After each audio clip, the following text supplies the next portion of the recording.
Far away from the rush of Lagos traffic and the constant noise of city life, there lay a modern Nigerian village called Omokpara, a place where tradition blended beautifully with development.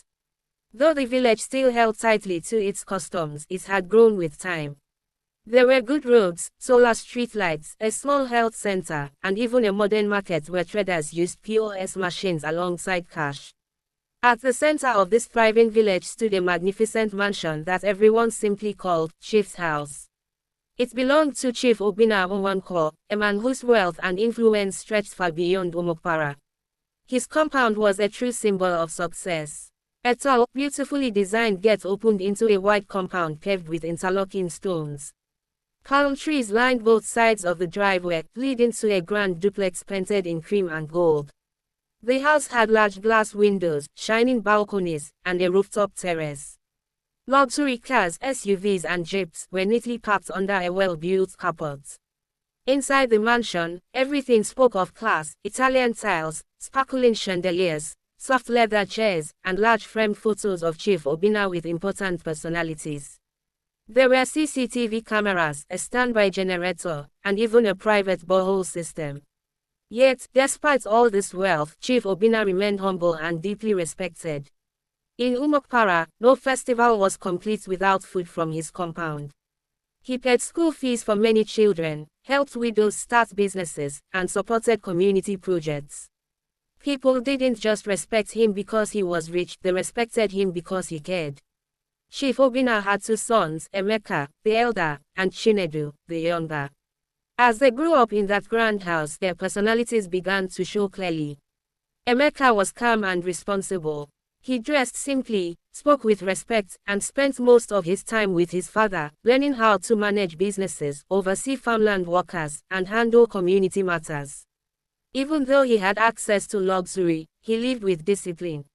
Chinedu was different. He loved the flashy lifestyle, the expensive clothes, the latest phones, and outings to the city. He often drove his father's cars around just to impress friends. He believed success should come fast without too much stress. While Emeka learned patience, Chinedu chased comfort. Chief Obinna watched both sons closely. One evening, as the compound lights came on and the golden glow of sunset rested on the mansion walls, Chief Obinna sat outside on a cushioned chair with Emeka. "My son," he said in a calm voice, "a man is not measured by how much he has, but by how well he manages it and how he keeps his family together." Emeka listened attentively. "Your brother," Chief Obinna continued, "is not a bad person. But pride and impatience can destroy a man faster than poverty. When I am gone, do not turn your back on him. Guide him." "I will, father," Emeka replied sincerely. But fate did not wait long. Not many weeks later, Chief Obinna fell seriously ill. He was taken to one of the best hospitals in the city, but his condition did not improve. Even traditional prayers and treatments could not save him. One quiet morning, in his luxurious bedroom inside the great mansion, Chief Obinna passed away. The news shook Omokpara. Despite being a modern village, traditions were still honored. His burial combined both modern arrangements and cultural rites. Canopies were set up across the compound, caterers served guests, musicians played, and cultural dancers performed. Important people came from cities, while villagers gathered in large numbers to pay their last respects. It was a burial worthy of a great man. But after the music stopped and the crowd dispersed, tension quietly took its place. A week later, the family lawyer arrived at the mansion to read the will. The large living room, decorated with expensive furniture and cooled by silent air conditioners, was filled with elders and relatives. Emeka sat quietly, dressed in black, his face still heavy with grief. Chinedu sat opposite him, restless and uneasy. The lawyer began to read. As the will unfolded, it became clear that Emeka had been given the village mansion, the major farmlands, and control of the main family businesses. Chinedu was given a luxurious house in the city, several shops, and a large sum of money to start his own life. Silence fell. Then suddenly, "No!" Chinedu shouted, jumping to his feet. His voice echoed against the high ceilings of the mansion. "This is not fair," he yelled. "How can he give you the real wealth and leave me with shops and money like I'm a child?"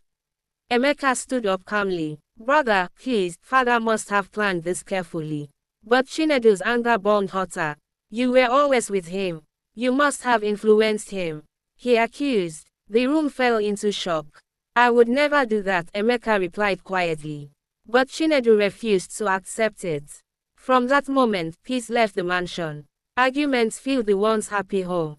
Chinedu spread rumors, claiming he had been cheated. Elders called meetings, trying to settle the matter, but he refused. I will take this to court, he insisted. And so, the battle began. Court cases drained money and brought shame to the family name. Meanwhile, Emeka focused on managing everything, overseeing farms, running businesses, and maintaining the mansion. Chinedu moved fully into his city life. At first, it was everything he dreamed of: parties, expensive living, quick investments. But without discipline, things began to fall apart. Businesses failed, money disappeared, friends vanished. Soon, the luxury turned into loneliness. One stormy night, sitting alone in his large but empty house, Chinedu remembered his father's words.